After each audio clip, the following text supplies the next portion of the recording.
ঢাকা ওয়াসার ব্যবস্থাপনা পরিচালক তাকসিম এ খান পদত্যাগ করেছেন। বুধবার অনলাইন মাধ্যমে তিনি এই পদত্যাগপত্র পাঠিয়েছেন বলে জানিয়েছেন নাম না প্রকাশের শর্তে ওয়াসার এক কর্মকর্তা। তিনি জানান, পদত্যাগপত্র অসুস্থতাজনিত কারণে ওয়াসার ব্যবস্থাপনা পরিচালকের দায়িত্ব পালন করতে অপারগতার কথা জানিয়েছেন তাকসিম এ খান। এদিকে তার পদত্যাগের বিষয়ে মঙ্গলবার থেকেই গুঞ্জন শোনা যাচ্ছিল। তাকসিম এ খান গা ঢাকা দিয়েছেন, অফিস করছেন না। সেই সঙ্গে এই এমডির অনুসারী বেশ কিছু ঊর্ধ্বতন কর্মকর্তাও ঢাকা ওয়াসায় অফিস করতে আসেননি গত কয়েকদিন। জানা যায় 2009 সালে ঢাকা ওয়াসার এমডি পদে প্রথমবারের মতো নিয়োগ পেয়েছিলেন তাকসিম এ খান। এরপর দফায় দফায় তার মেয়াদ বাড়তে থাকে। সর্বশেষ গত বছরের আগস্টে সপ্তমবারের মতো ওই পদে আরও 3 বছরের জন্য নিয়োগ পান তিনি। দুর্নীতি অনিয়মসহ নানান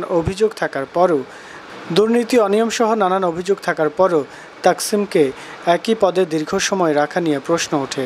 2009 সালের পর থেকে ঢাকা ওয়াসার পানির দাম বাড়ে 16 বার।